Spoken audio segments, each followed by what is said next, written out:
បងប្អូនណាដែលចង់បានដីដែលអាចដាំតារ៉េនបានមានស្ទឹងនៅខាងក្រោយខាងមុខបកគោភ្លើងម្ដងនៅកណ្ដាលភូមិអ្នកស្រុកតែម្ដងឡងរឹង2 ម៉ោងជាងមកដល់នេះពីភ្នំពេញមកផ្លូវកៅស៊ូរដីនេះហើយដែលខ្ញុំបានបញ្ជាក់ថាកតុយជាប់ស្ទឹងដល់សដើមឈើច្រើនណាស់គេអត់កាប់ទេបងប្អូននេះមើលដើមឈើល្អខ្លាំងមែនតើរីឯក្បាលដីមានបកគោភ្លើងមកដល់បងប្អូនបកគោភ្លើងមកដល់ចុះពីផ្លូវកៅស៊ូប្រហែលជា200 ម៉ែត្រជាងថា300 ម៉ែត្រចុះពីផ្លូវកៅស៊ូមកណានឹងឯងគឺមកដល់ដីនឹងឯងអាចនិយាយយ៉ាងខ្លីថាបងប្អូនចេញពីភ្នំពេញប្រហែលជា2 ម៉ោងយ៉ាងយូរអស់ក្បាច់ឲ្យ2 ម៉ោងជិះផ្លូវកៅស៊ូរហូតមកដល់ដីនេះប្រហែលជា2 ម៉ោងបងប្អូនក្បែរជាមួយនឹងរមណីយដ្ឋានទឹកធ្លាក់ច្រកលៀងទឹកនេះទឹកហ្នឹងគឺហូរមកពីទឹកធ្លាក់ច្រកលៀងនឹងឯងបងប្អូនទឹកហ្នឹងហើយបើបងប្អូនមានបច្ចេកទេសមិនបាច់បច្ចេកទេសស្អីទេគ្រាន់តែយើងយកថ្មមករៀបជាថ្នាក់ដើម្បីទឹកធ្លាក់ជាជាន់ណាវ៉ាវស្អាតមែនតើ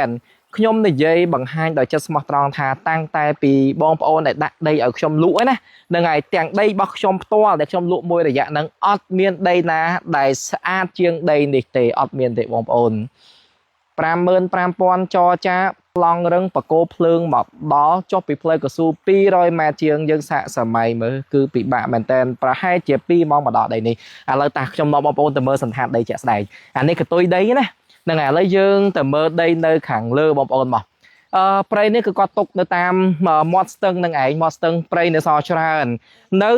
អ្វីដែលកាន់តែពិសេសណានឹងឯងបងប្អូនអ្វីដែលកាន់តែពិសេសហ្នឹងដីនេះគឺនៅសល់ដើមឈើសឹងតែទាំងអស់តែម្ដងបើថាដើមផ្ចឹក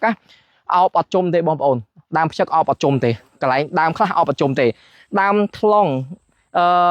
ថ្លុងត្បែកនេះនៅសល់ច្រើននេះប្រភេទសន្តានដីអានេះគឺជាន់ក្រោមដីនេះអានេះគឺជាន់ក្រោមដីនឹង3ថ្នាក់ថ្នាក់ស្ទឹងមួយថ្នាក់ហើយមកជាន់ក្រោមបងប្អូនឃើញទេជាន់ក្រោមនេះជាប្រភេទដីស្រែដែលយើងអាចធ្វើស្រែបានមកកបហើយជាខ្ទង់អញកន្លះហាត់ហ្នឹងហើយអញកន្លះហាត់ហើយអាខាងលើនោះអាទួលខាងលើបងប្អូនឃើញដើមបង្រហ្នឹងហើយឃើញដើមបង្រដើមអីទាំងអស់ពីនឹងទៅគឺព្រៃមានន័យថាពីនឹងទៅសុទ្ធតែព្រៃទាំងអស់ដីហ្នឹងគឺ3ថ្នាក់បងប្អូនថ្នាក់ស្ទឹងមួយថ្នាក់ទៅហើយមកដល់ថ្នាក់នេះមួយថ្នាក់ហើយជាន់លើមួយថ្នាក់ទៀតកម្ពស់ដូចទួលវាថាដូចភ្នំវាកម្ពស់បញ្ជាក់ជូនប្លង់រឹងណាដីហ្នឹងនៅក្នុងប្លង់រឹងបានតែ2ហាត់30អាទេ2ហាត់30អាជាងធម្មតាវាជាប់ស្ទឹងធំដល់ជាប់ស្ទឹងទៅគេកាត់ចំណៃស្ទឹងកាត់អីទៅអស់ច្រើនទៅអញ្ចឹងបានតែសល់តែ2ហាត់30អាទេបងប្អូនណាចង់បានតាក់តមកខ្ញុំតាមរយៈប្រព័ន្ធ Telegram មួយខ្សែកុដ097